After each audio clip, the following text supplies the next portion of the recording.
Welcome back to the channel. In this video I'm going to remove the carbs and clean them in the ultrasonic tank. Before I do that, I want to balance the carbs.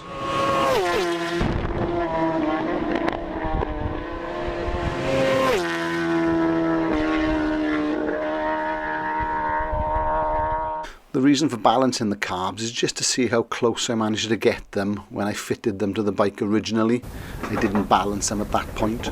So after disconnecting the fuel supply and the electrics for the fuel gauge, the tank lifts away quite simply.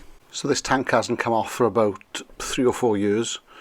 So it's looking a little bit grubby underneath. Unfortunately, I'm having to voice over this video in parts because I think I put the camera quite high towards the ceiling and it's picking up some interference from the LED lights.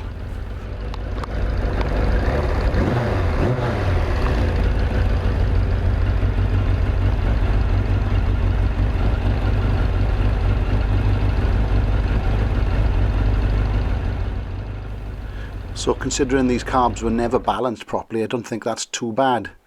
Now let's get the carbs off and get them cleaned. So I'm not going to show you the complete strip down of the carbs because it's not that interesting. But what I am going to show you is the makeup of a carb. Now I'm not an expert on this, I'm not an expert on anything, to be perfectly honest. I'm just going to show you what I understand. So these are two slightly different carbs, although they can look very, very similar. This is for a water-cooled set of carburetors, and this is an air-cooled. This is off the Zephyr. I don't know what these are off. I just picked them up somewhere.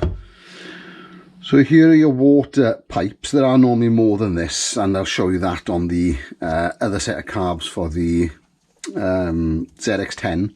So your water, your coolant comes through here, and it goes into certain orifices. There's normally more. There's one on the side there. And it just washes around warm water or warm coolant to help the carb run better. Just pop that back into there. So essentially these are very, very similar. They're measured by the intake. So this one's a bit smaller than that one. I can't remember what they are. 32 mil, I can't recall, but it's not important. So what you've got on here is your choke slider, which should move freely. Quite often you have a return spring. Now there wasn't one on the ZX10, which I am refurbishing, and there never was. But I think I might put one on, just to help it spring back slightly. Now there are 4 screws on this bar. Quite often you'll find there's only 3. There's quite often one missing. I'm not sure why this has got one and the rest haven't. This is a half bank of carburetors. It looks like it used to be a set of 4 and somebody hacksawed them in half. I'm not entirely sure why, but I'll use that for demonstration purposes. So this is your main jet. That's your main jet. And it sits into the tube. I think they call this a needle jet holder. So inside there, protruding from the other side, so there's one inside there. Let me point to it with a screwdriver. There's one. There should be one there, but I've taken it out to show you. So from that side, that would screw in there and sit against that. So inside the carb, that would sit against that. Then your needle would fit in there from the other side, going through your diaphragm and supported by your spring. So that goes in there. Your spring is there and is held in place by the top cap, and this needle is then going through there. So on most of these bikes, this will now be your pilot screw. There's one there, there's one there. There's one there, there's not one in there, but there's a hole for it, or there's one in that side. And this is basically how your pilot screw is set up. You'd have your pilot screw, your spring,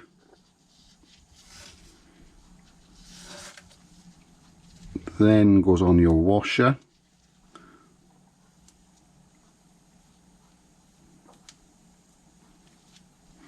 and then you put your O-ring on, not the other way around. So your O-ring then seals, and then you can adjust your pilot screw. So again, that would go in there. When I put them in, I like to tilt the carb up and put them in that way, rather than trying to put them in that way and all the stuff falls off. And the next thing you'll have is your pilot jet. Now this is the one that normally stops your bike running properly. It is the one with the smallest hole and will cause the it's the one with the smallest hole and will cause your bike to run incorrectly. Normally you'll find the bike will run on the choke only and then struggle. So that fits in there. I'm not going to pop it in because I think there's one already in there. So that screws all the way in. These screw all the way in, but the pilot screw is turned all the way in, and then on certain bikes it's turned a set amount out, like 1.5 turns out. Then you have your float. Now on your float you will have the float needle, which sits on this tab. So you're going to struggle to get on, there it is. And then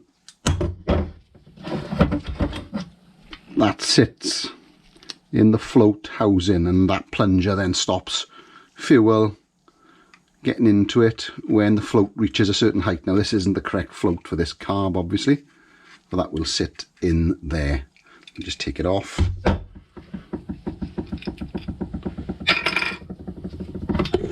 So that sits in there. Again, this probably isn't the correct one. They're very similar carbs, they're all much of a muchness. One quick tip, if you do take your needle seat out, I think there's only one way it will go in anyway, but normally it's got a little curve on this side and it's indented on that side, and the curvature side sits against that. So if you are struggling to get your seat in, drop it in and then push it in slightly and then screw that in, and that pushes it in. You can see it just there. Tighten it up and then it should be located properly. So all a bank of carbs are single carbs connected in a row, supported with a bracing bar, and you've also got a support bar at the top on this one but not on this one, and I'll show you why in a second. You've got your choke bar on that side, or a choke slider. So I just take this one apart. So this is your choke slider, your half a choke slider. There's little plastic washers on there, look. There's one the other side of the slider too. Let's see if I can get this off.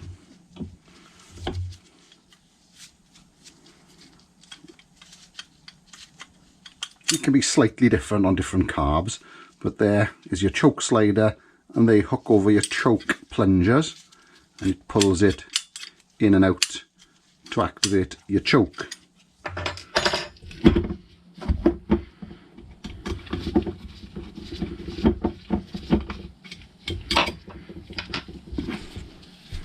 Here we go. And they're all connected. Let me show you on this one. They're all connected here. So when your throttle or your throttle cable attaches there and it activates, and they're all connected through here. Let me see if I can get that apart. Let's take that one off.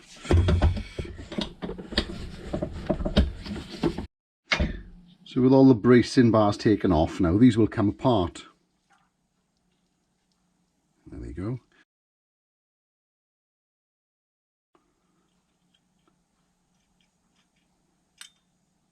So you've got a spring connector there.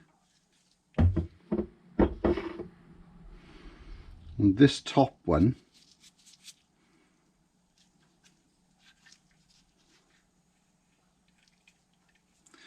that is, if I'm not mistaken, is your overflow. So your fuel overflow.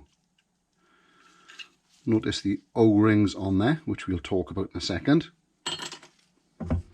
And your bottom one, that's just a connector pipe, again with O-rings on it.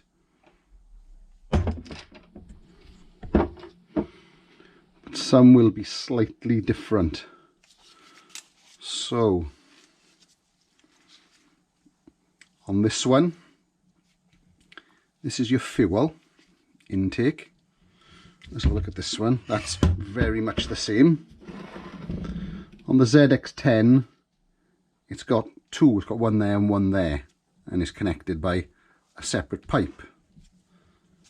So that's your fuel intake, and your connectors, like I say, can be different. That's your overflow. Fuel in, overflow. So it's entirely up to you where you buy your parts from.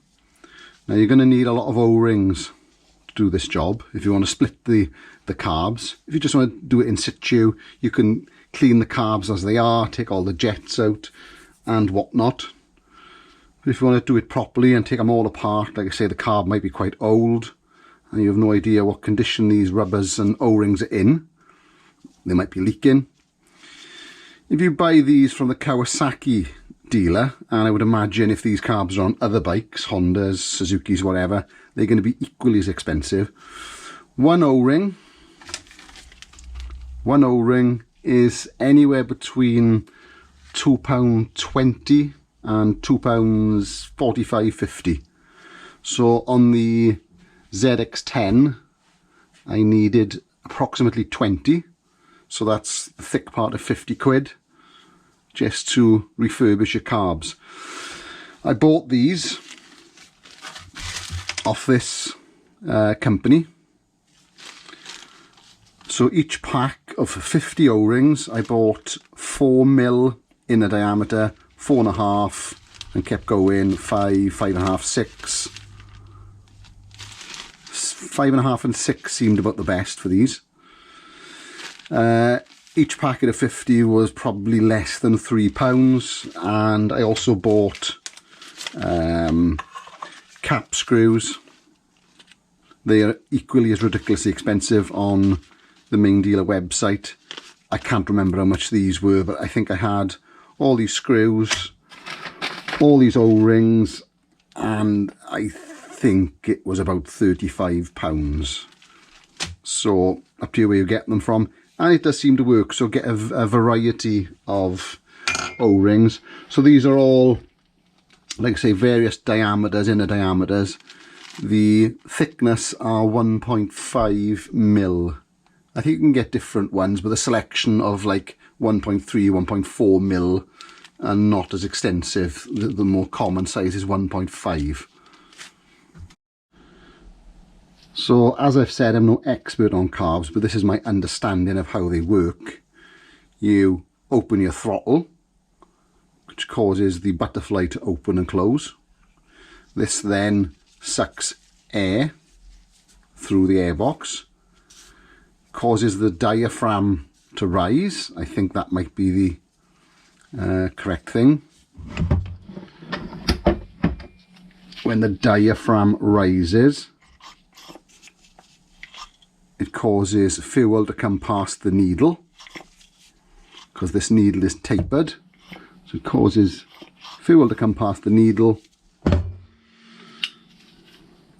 It all mixes together and then goes to the combustion chamber. I'm sure it's a lot more complicated than that, but that's how I see it working. So that's my basic explanation about how I think carbs work. If you have some comments or input to put into it to explain it in more detail or correct what I've just said, feel free. So I'm now going to strip the carbs. I'm not going to bother videoing that. I'll see you on the other side when I start reassembling it. This is more about seeing how the carbs worked prior to cleaning and how they were balanced and how they work afterwards. So what I'm going to do is strip them down. I'm going to put the brass work in some cleaners. Now this was recommended. Methyl ethyl ketone. Might have pronounced that wrong. I find this works better. From Priory Polishes, it is concentrated cleaner for clocks. You get number 1 and you get number 2. Number 1 has got a lot of ammonia in it, smells quite dreadful. I think you can dilute it, but I never do. I just chuck it in as it is. I will try it diluted one day. Stinks, but does a good job. Then I'll put the carbs themselves in the ultrasonic tank. People think they need an ultrasonic tank to clean carbs. You don't really. This is great for the brass work. You could probably get similar results just by spraying it down, stripping them down, spraying them down with some brake cleaner or carb cleaner, or even if you put them in some warm water and solution, that would probably work quite well. So I'm just going to start reassembling these carbs. I've partly put them back together just as a dry fit, and now I've got to put all the brass work and pipes and things back on. I've put some of the new seals on here, so I bought these seals online. They weren't £2.50 a seal, or O-rings should I say. I've put a tiny bit of red rubber grease on them to help them slide in. So I'm going to refit this bit first, bolt this together, then take the other end off, leaving this one on, and then work my way kind of back in. I'll refit 1 or 2 and then it might go to a sort of time-lapse kind of thing.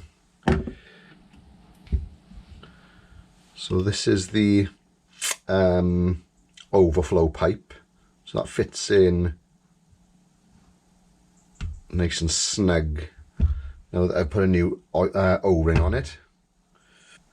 Now the ones I seem to be using mostly on these seem to be 6mm internal diameter by thickness of 1.5. I can't remember what the outer diameter is. I think it's a 7, but I can't 100% remember. I'm just going to put 1 on each side for a minute.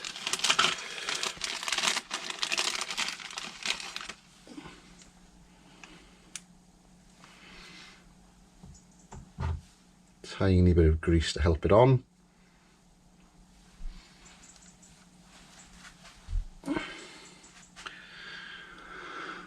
I've got a little diagram here to help me, or not a diagram, a photograph should I say.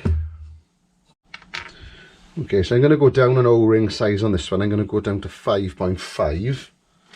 That seems to fit a little bit better.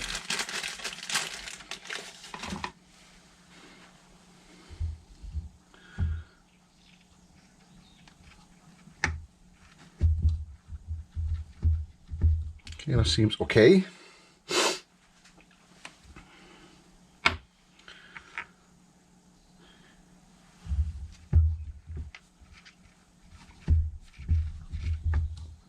We have to remember as well, the rubber rings on the other one have been compressed and have been in there for possibly 30 years.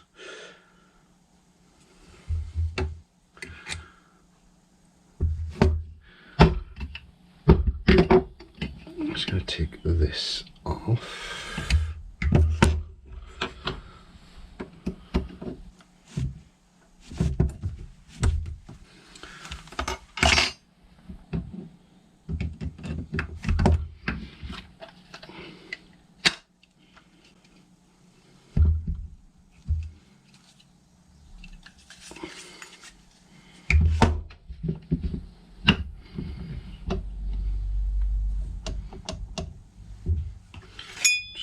bar in there to stabilise it. Just pop these screws in to help hold it in place as well.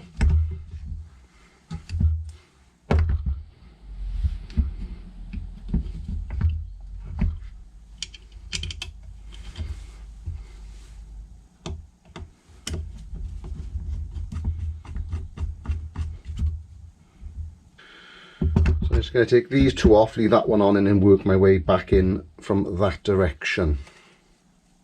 I'm going to probably put this on time lapse now because the video will go on and on for days otherwise.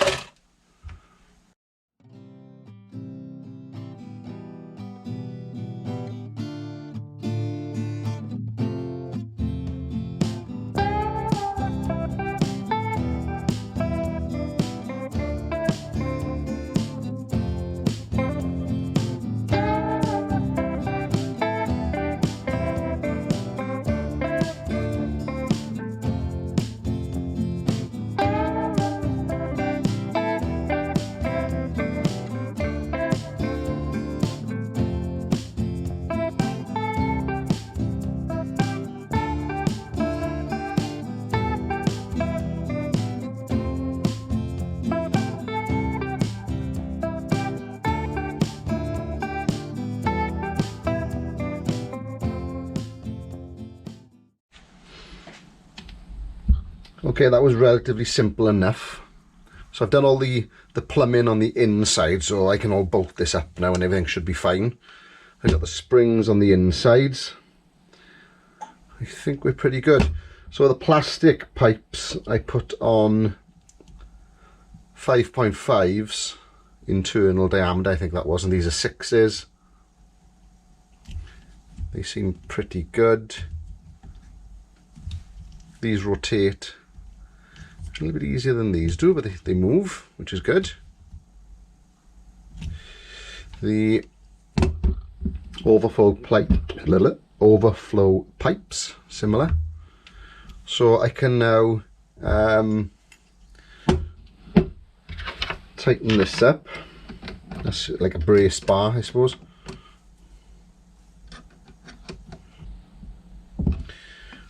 Not entirely sure how tight to tighten that. These I did up quite loosely, so I can just give those a little tweak.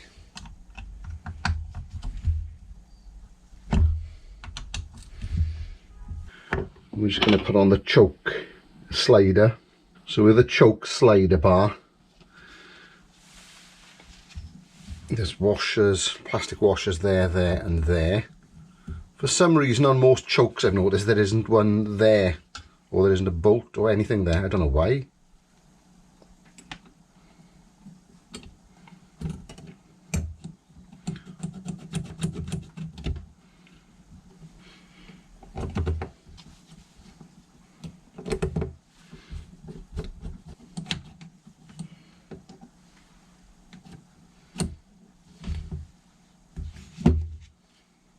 Alright, done that a little bit wrong.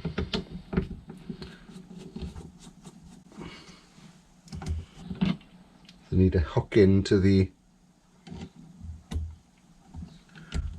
choke brasswork, pistons, whatever they're called. Good. So the other bits of pipe work should be relatively simple now because it's all on the outside.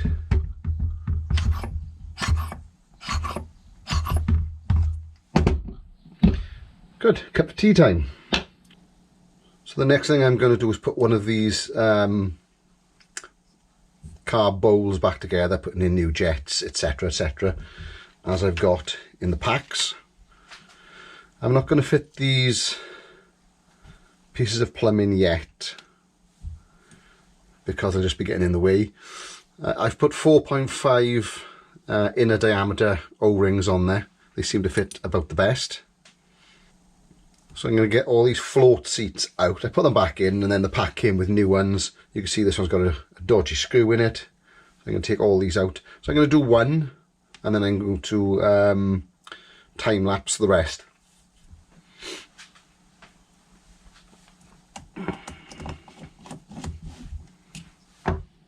So I put these in with new just generic O-rings that I had in a box.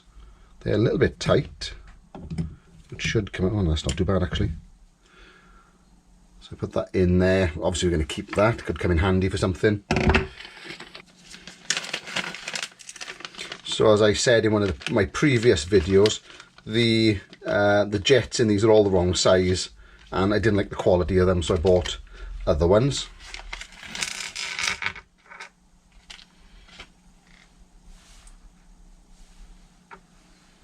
So here's our new float, needle and seat.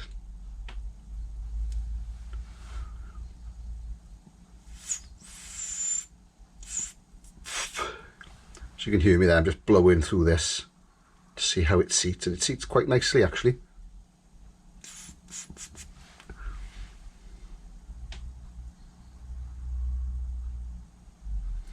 Good. Tiny bit of rubber grease on there.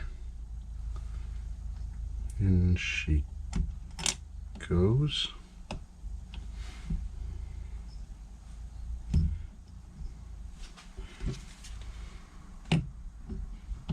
Stick it in, let's just double check it's the same. Yeah, pretty much bang on.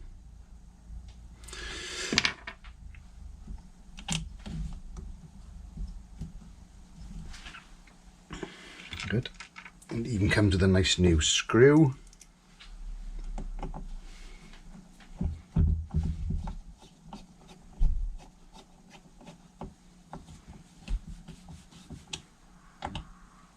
Should push it down nicely into position.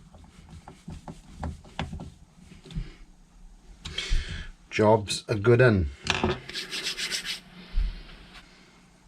So that's the pilot jet that came with it. It looks okay, in all fairness, but it's the wrong size. That's the main jet, and I think that's the wrong size as well. Just check.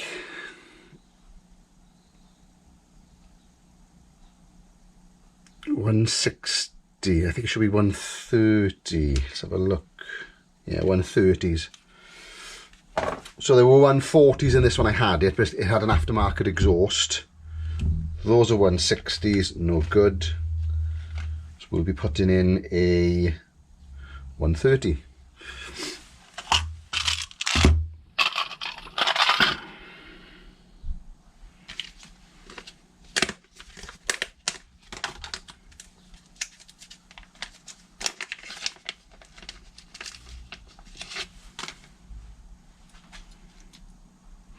So these have all been cleaned in brass clock cleaner. Seems to work quite well. I have got a sonic ultrasonic cleaner for these, and it's good for the body of the carb. It's not the be all and end all. I think they can clean things much better in a chemical solution. These are the old main jets. You can see that that one's been damaged. It's even hard to read what size they are. Been in there a while, obviously.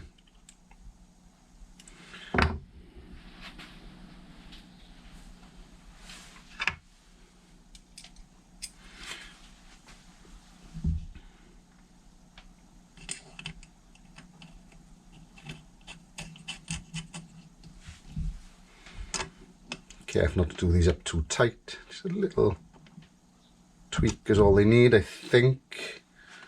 Pilot jet. This is the one that always stops your bike running properly normally, because it's the one with the smallest hole.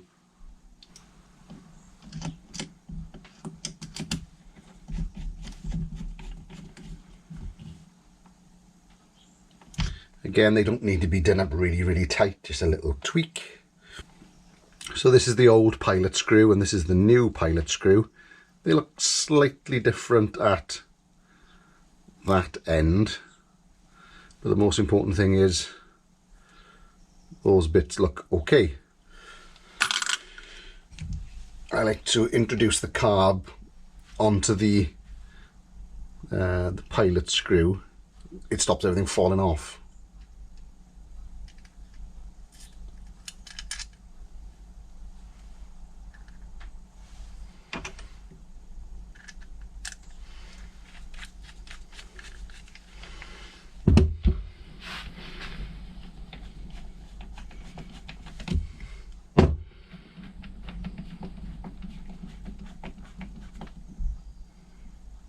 So I'm going to screw that all the way in and I'll set them later. So you can see there's just barely any pressure. This, I'm just giving it a tiny little tweak and it's in. Lovely and clean, these carbs. Okay, again the kit came with new floats, but I'm going to use the old ones. So your new float stop, I think that's what it's called, slides on. I don't think there's any specific way it should go around. And we'll drop it into there. Then your pin goes in, which came with the kit. And then I think you've got to use the old screw. On lots of carbs, it'll go through like a pin. So the pin just goes through like a hole, if you like.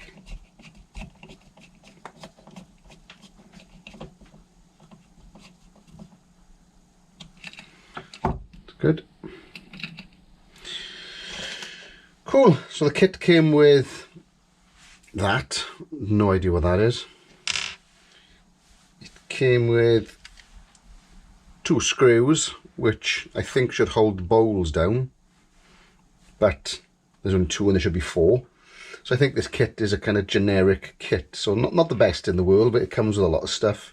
So the main thing I wanted was the seal itself for the bottom of the bowl, and the overflow seat and stuff. It would have been nice if the needles worked, but hey ho, they weren't that expensive. So I've got a few parts left over for a minute. So I'm just going to do the rest on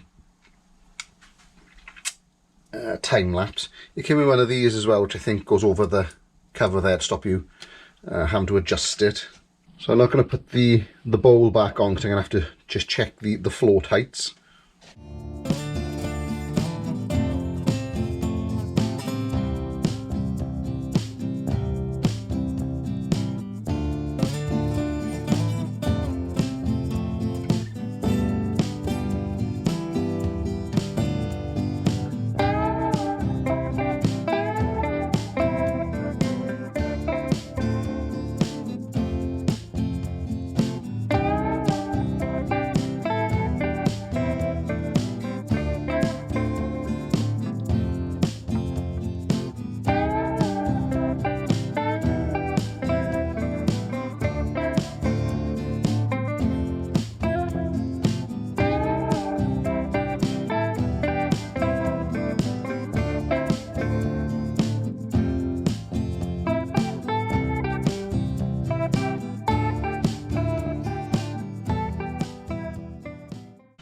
Okay, so that's all the jets in, the floats in, etc.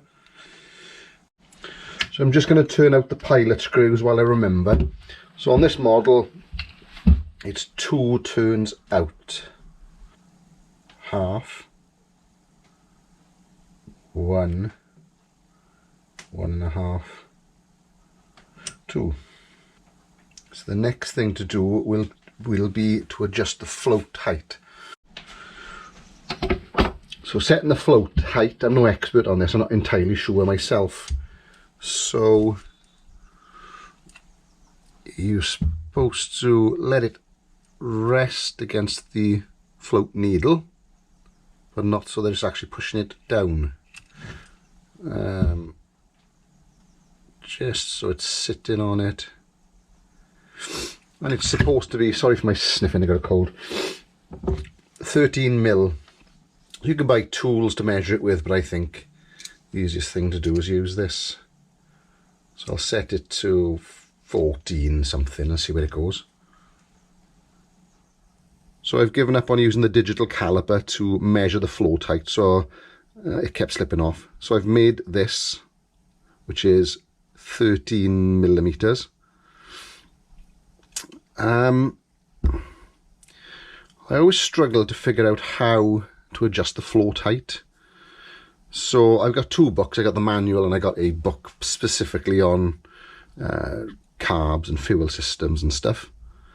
And it says to adjust it when the flow tight is just resting its own weight against the needle.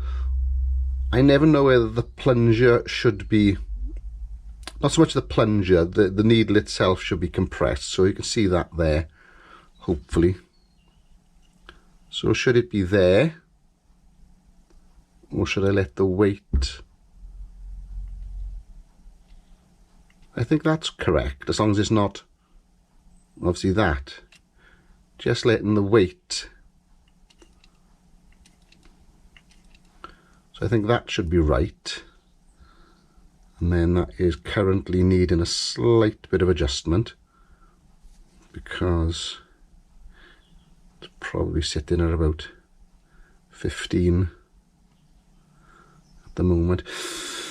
Not that it was a problem. In the past the bike ran quite well, but maybe it wasn't adjusted properly.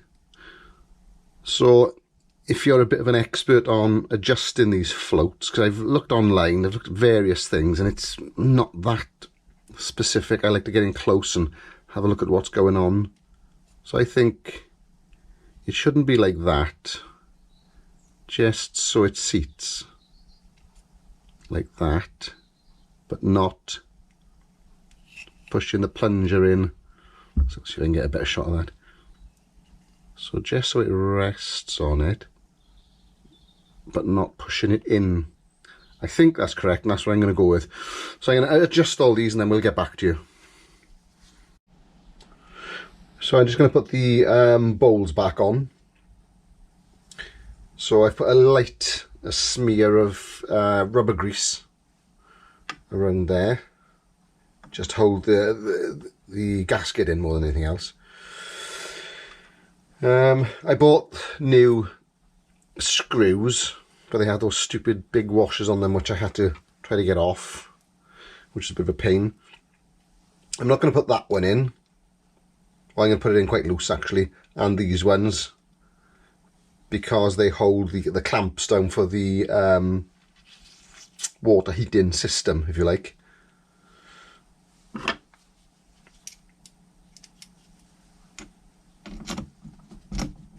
So I think these screws are JIS.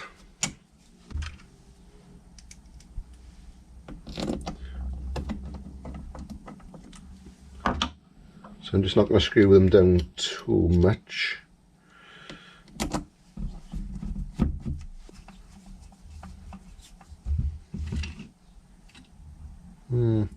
They come through a little bit long actually. They seem to be hitting the bodywork. Let's try these shorter ones that I have. I think that one will be okay, and that one will be okay because they have a clamp which will take up a bit of slack.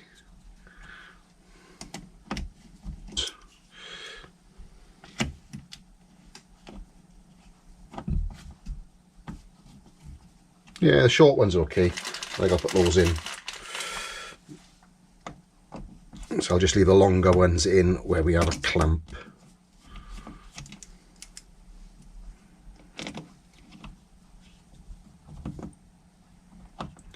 Good, that's not too bad. I'll do the rest. I'm trying to work with a bit of time warping thing, so we'll see how the next bit goes with that.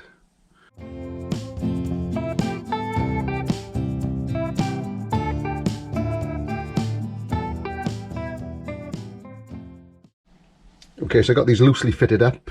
Now I can fit some of the other plumbing. I've stuck one in there. I got some new O-rings on here. They seem to fit in quite nicely actually. So once those are on,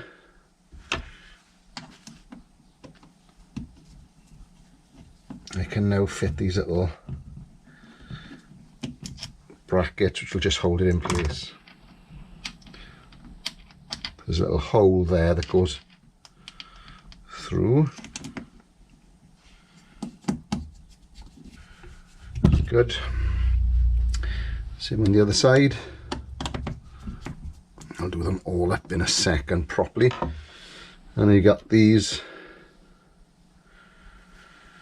which have little clamps on them. So they go in there.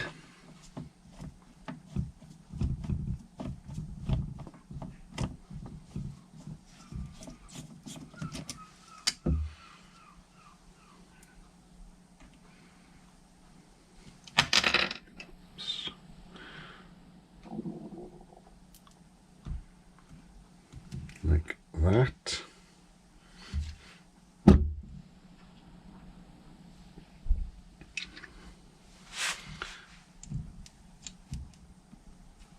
And then they are clamped down. Oops.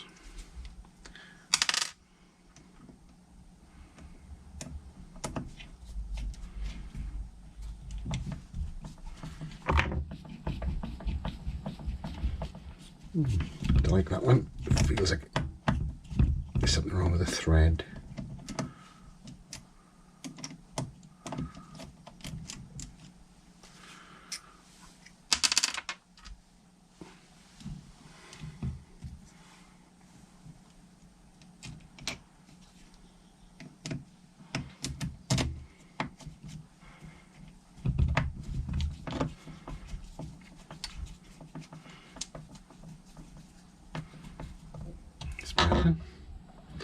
That still turns.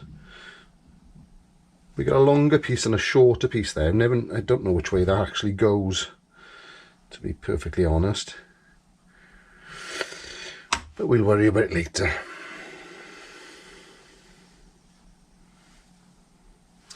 Saying that, it could be measured off these which go between. Maybe. We'll have a look at that later.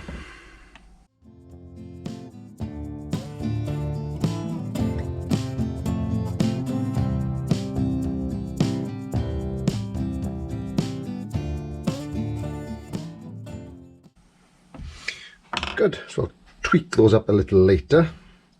So these are just the warming pipes for the carburetor heating system. So I don't know which way around these go, and I don't know if it matters really. It's always a good idea to take photos of things, so looking back at this old diagram, that one is the right hand side, and you can see a little lip there, and that was facing that way. That one's got a little lip there, so that was facing that way. Same on that one. It's hard to tell there, but judging by that gap, I'm guessing that one goes there. So always a good idea to take photos. This stuff, this plumbing, it looks okay. But I think I'm going to get some more, just to be safe. So before I connect everything up to these, what I'm going to do is test them all individually. So I've connected a vacuum up. So I just cover that up, draw a vacuum. If there's no leaks, that should hold.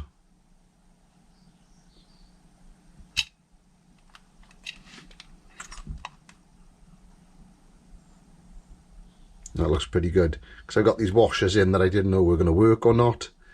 They seem fine. So I'm going to do that with all of them. So I've reconnected all the water pipes. I've lost one somewhere, I don't know where. So I've managed to find a little bit of tubing. I was going to replace it with new stuff, but I went to my local motor factors and they didn't have any of the right size. So I've just used this. Actually, it's fine, it's not brittle. It's not cracked. If I can find that piece, I'll reconnect it. I've put some new clips on just to make it look pretty. I'm just going to check it's holding air. So I've just connected this up. Not that it holds air, it holds water, but the same thing, holds pressure then. So that's good. Hopefully we'll have no water leaks. So I've also connected up a fuel supply. This is just to check that there's no leaks and that the float height's at the correct level. So everything seems good. Can't see anything leaking out of there. Let's get it back on the bike.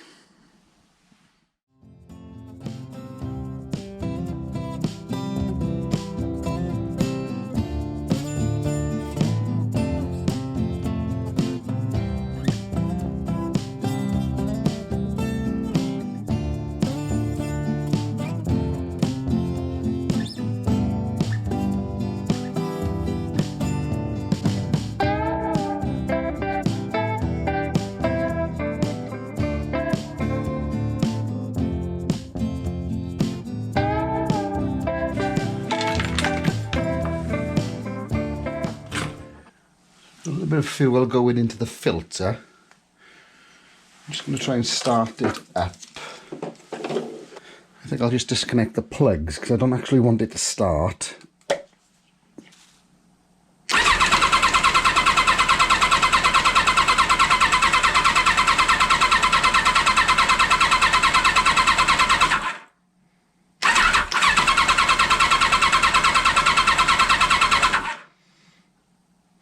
So the fuel filter is now full.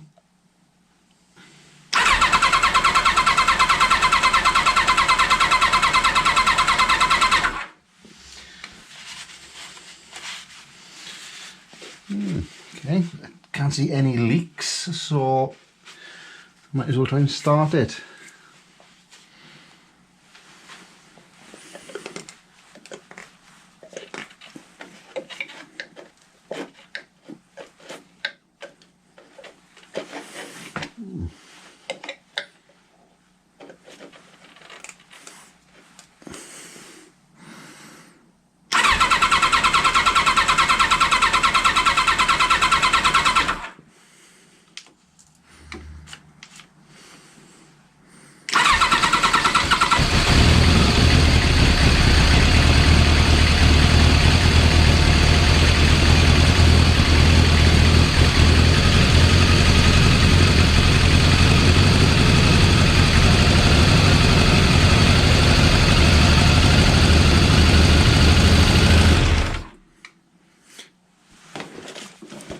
Might be struggling because I haven't put the vacuum bungs on. Let's just stick them back on, see what happens. Okay.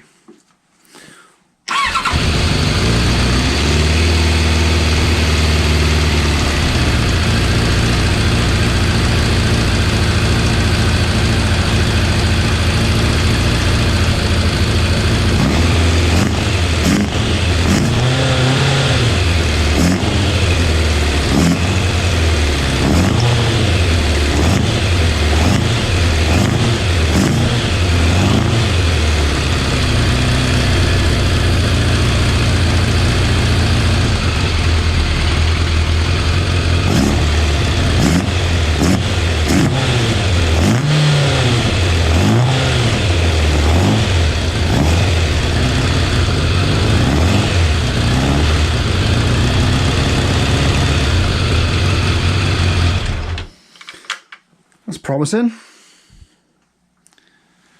So I think the next thing now is to balance the carbs. Okay, so we've got the carbtune balancer connected. I'm going to start the bike up, run it up to temperature, and then we're going to check the balances. I'm going to get some of the windows open first because this bike will choke me to death.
hopefully you can hear me over the fan. I'm going to leave that done and done. I suppose you could spend all day twiddling and readjusting and fine-tuning, but that looked pretty accurate to me. I'm pretty sure there's people out there going to tell me I'm doing it wrong. I didn't read the instructions 100%, to be perfectly honest, but it all seems quite level and I'm quite happy with what's going on there.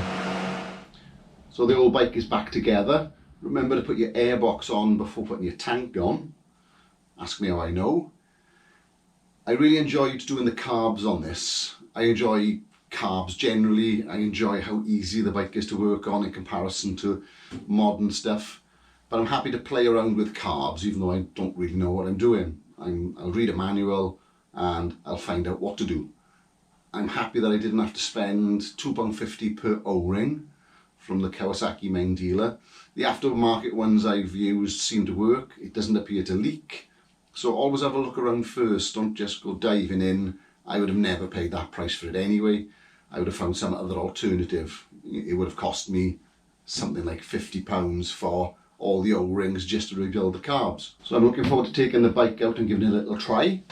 It won't be for a while. It's January right now and it's around freezing today. So it'll be a couple of months before I take it out. But when I do, I will let you know how it rides. In the meantime, thanks for watching and take care.